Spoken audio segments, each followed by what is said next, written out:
অবশেষে বাংলাদেশের নামটাই পরিবর্তন করতে চাইছে ইউনূস সরকার, এমন ঘটনা ঘটতে চলেছে।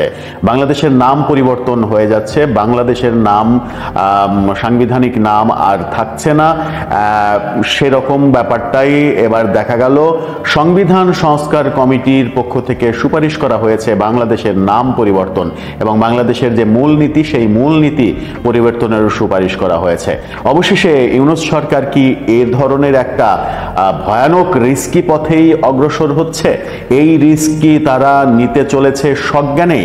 সেই আলোচনাই করবে এই ভিডিওতে। থাকবেন পলিটিক্স টিভির নিয়মিত আয়োজনে।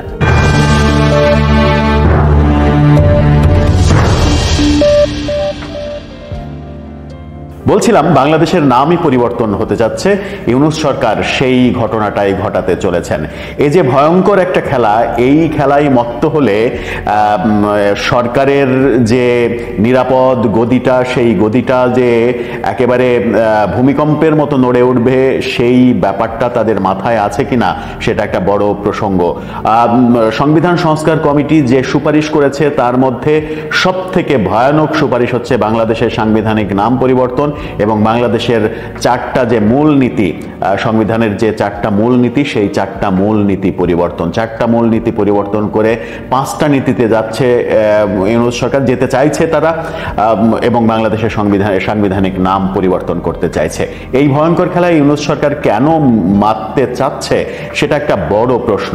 বাংলাদেশের যে চারটা মূলনীতি, সংবিধানের যে চারটা মূলনীতি ছিল, জাতীয়তাবাদ, সমাজতন্ত্র, গণতন্ত্র এবং ধর্মনিরপেক্ষতা, এই চার নীতি একমাত্র গণতন্ত্র বাদ দিয়ে বাকি তিনটা নীতি ফেলে দিতে চাইছে ইউনূস সরকার।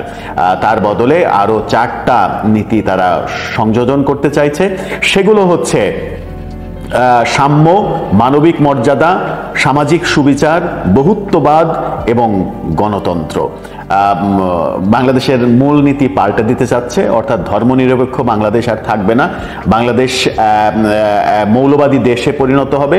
বাংলাদেশের যেভাবে মৌলবাদী কালচার শুরু হয়েছে ইউনূস সরকারের আমলে, আজকেই আমরা দেখলাম যে মতিঝিলে আদিবাসীদের সঙ্গে ওই তথাকথিত নামধারী ছাত্র সংগঠন, ছাত্রদের সংঘর্ষের ঘটনা ঘটেছে। সংঘর্ষের ঘটনার কারণ হচ্ছে যে পাঠ্যপুস্তকে একটা গ্রাফিতি আছে, আদিবাসী শব্দ সহ একটা গ্রাফিতি রয়েছে। আদিবাসী শব্দ কেন থাকবে পাঠ্য বইয়ে, সেই প্রতিবাদে ধর্মান্ধ উগ্র মৌলবাদী ছাত্র সংগঠনরা মিছিল করছে, সমাবেশ করছে। ওদিকে আদিবাসীরা তাদের দাবি বাস্তবায়নের জন্য মিছিল করছে। দুই পক্ষ সামনাসামনি এবং আদিবাসীদের চরম মারধর করা হয়েছে, এমন ঘটনা আমরা দেখেছি। এই মৌলবাদী রাষ্ট্রের দিকেই কি ইউনূস সরকার যেতে চাইছে? সেটা একটা বড় ব্যাপার। এছাড়া বাংলাদেশের সাংবিধানিক নাম তারা পরিবর্তন করতে চাইছে। কত বড়, মানে কি বলবো, এটাকে কি বলা যায়, কিভাবে আখ্যায়িত করা যায়? দুঃসাহস বলা যায় কি?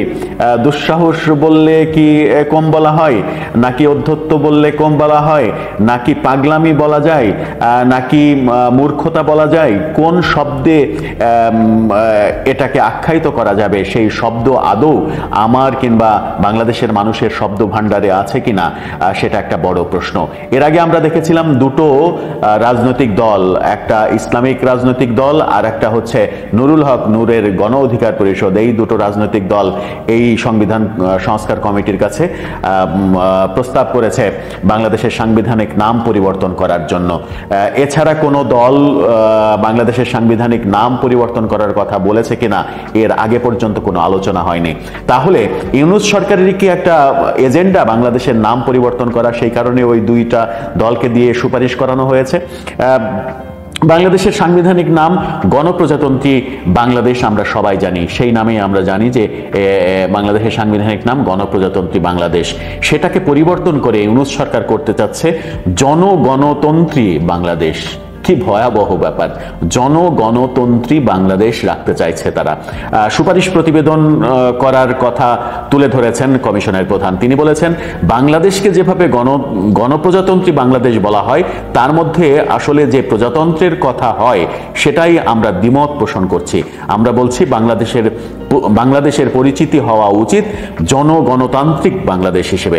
মৌলিক অধিকারের আওতা সম্প্রসারণের বিষয়ে সুপারিশ করার কথা তুলে ধরে তিনি বলেছেন, শুধু তাই নয়, আমরা সাংবিধানিকভাবে তার সুরক্ষা এবং তা যেন বলবৎযোগ্য হয় তা নিশ্চিত করার জন্য একটা সমন্বিত একক সনদের কথা বলছি।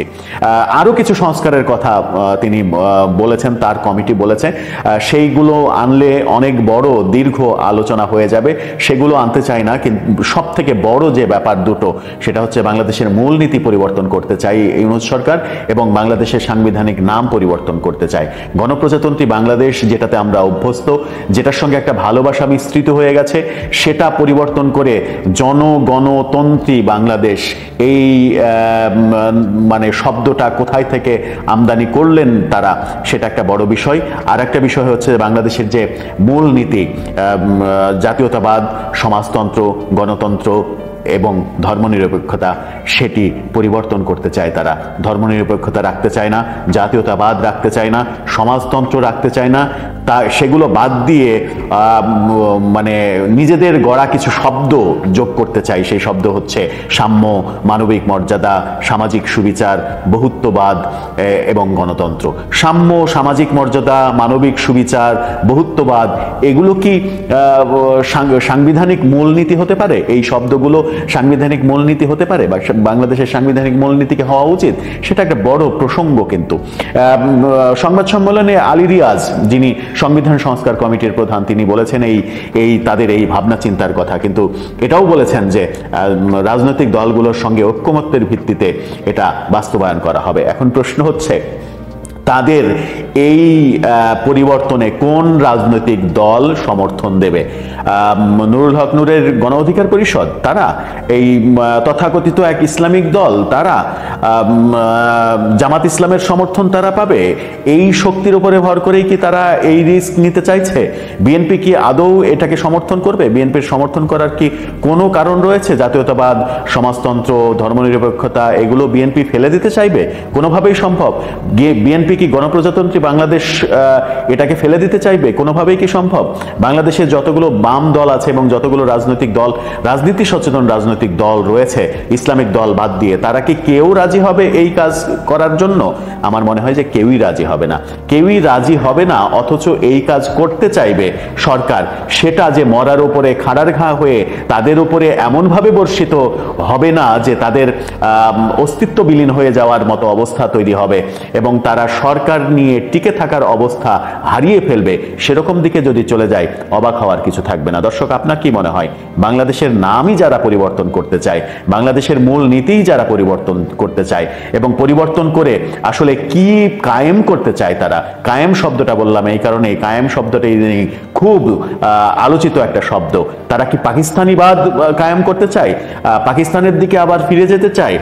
ধর্মনিরপেক্ষতা বাদ দিয়ে তারা কি তালেবান রাষ্ট্র প্রতিষ্ঠা করতে চায়? কোনটা চায় তারা? সেই চাওয়াটা কোন দিকে যাচ্ছে?